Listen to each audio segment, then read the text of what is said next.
To definitely to overcome the challenges of implementation. ठीक है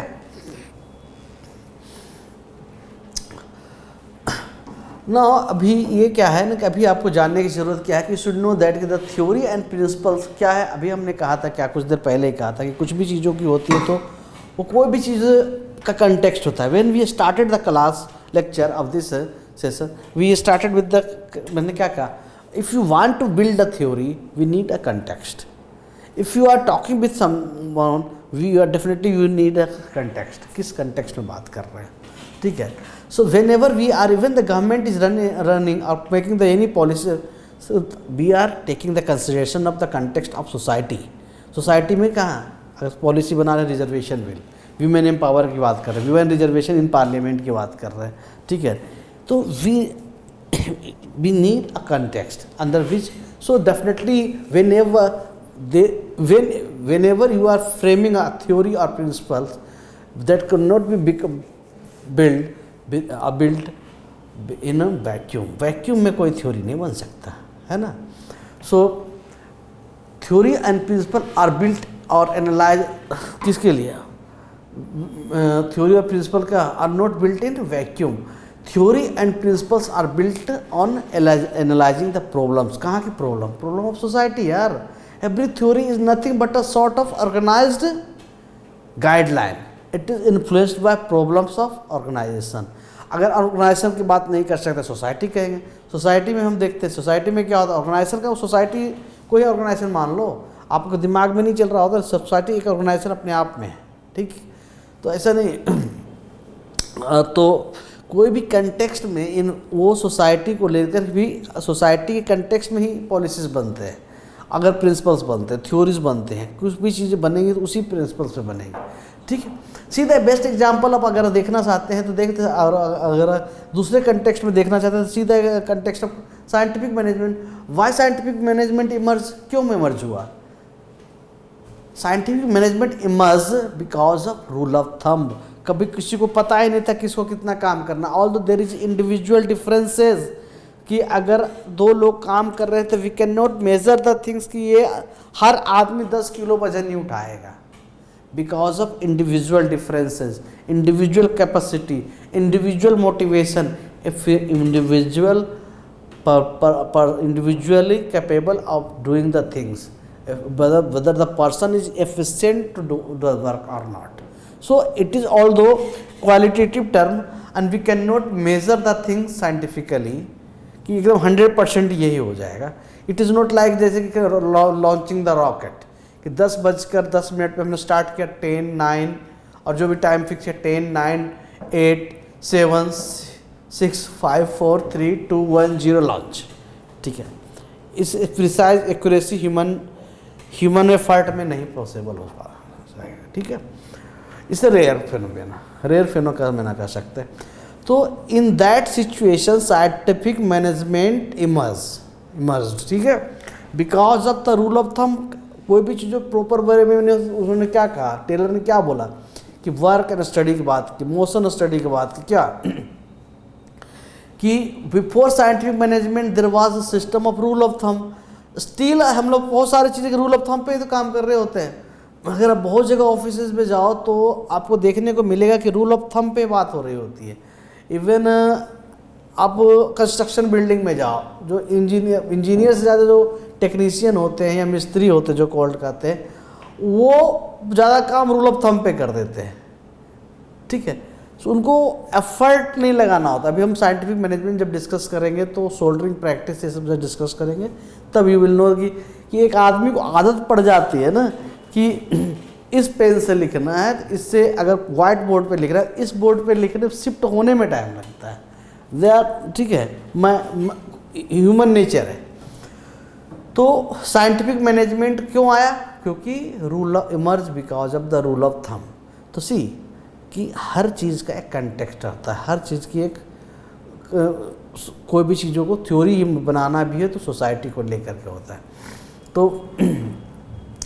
तो see one thing, can you tell what in one day in any public office how much work should be done by any officer, a person?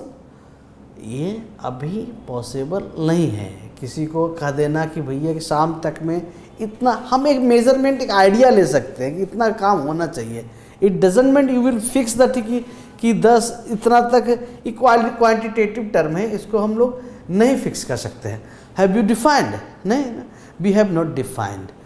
When we have not defined then we have common sense practice, है ना, presumptions, assumptions कि शाम तक में इतना तो हो ही जाना चाहिए। This much work should be done till evening 4 o'clock or 5 o'clock. So there is no scientific assessment of doing every day that, ठीक है। In every day or in 1 hour how much unit of work should be done, ठीक है, that may you have done in time and motion study, यही कहा है ना time and motion study में। और अगर आपने इंजीनियरिंग में पढ़ा है तो वो भी बता देगा।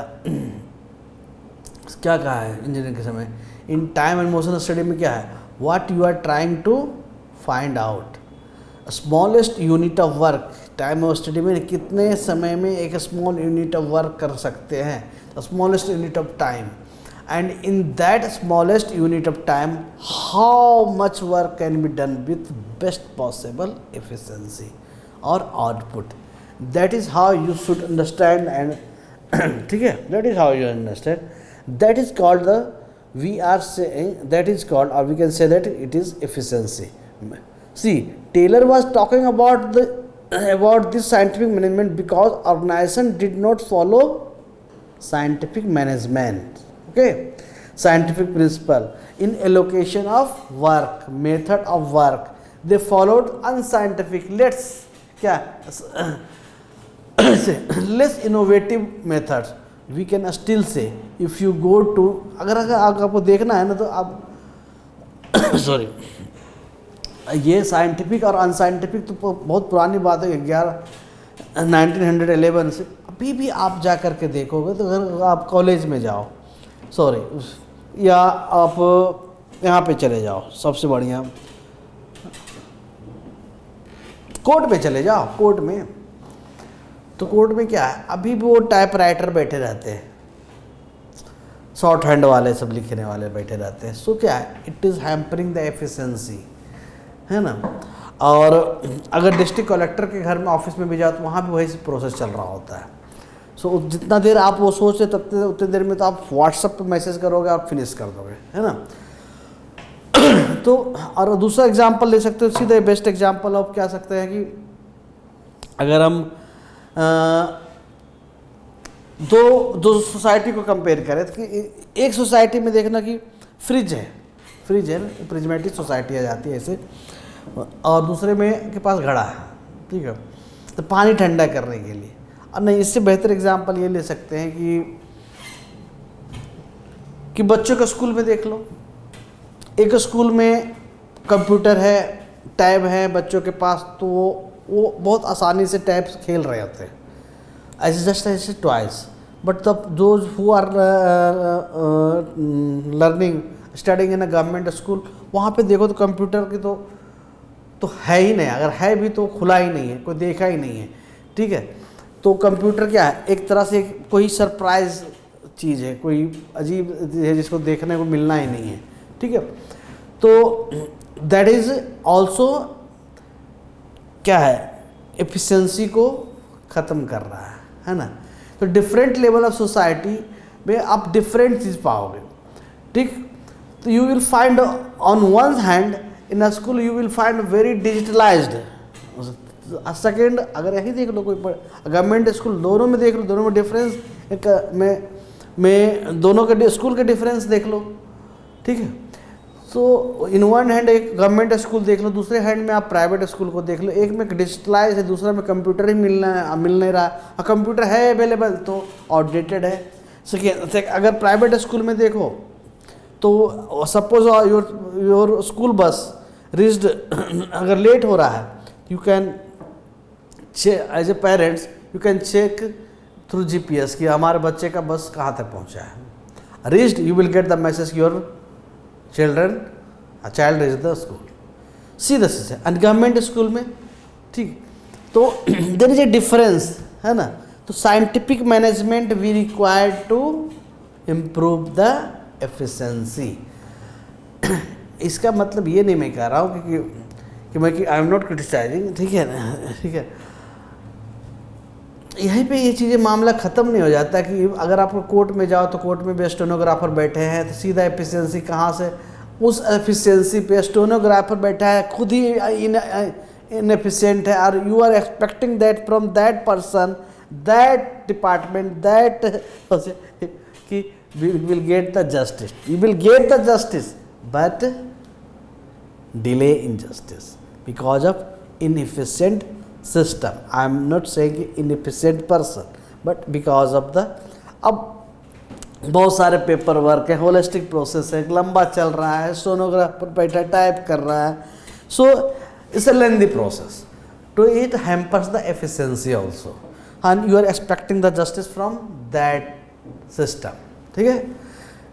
So definitely it will affect your efficiency as a officer also, क्योंकि जब तक कि वहाँ पे आप सोच अगला आपको एज ए जज और एज ए ऑफिसर ऑल्सो, जब तक अगला आपको चीज़ें बताएगा, जब तक आप तक फाइल आएगा, डिजिटलाइज इंडिया में you can open the desk and see the everything now days of the chat GPT and AI also, so you will get the information within a second, so that how see the situation, how it is going to improve the efficiency, ठीक है।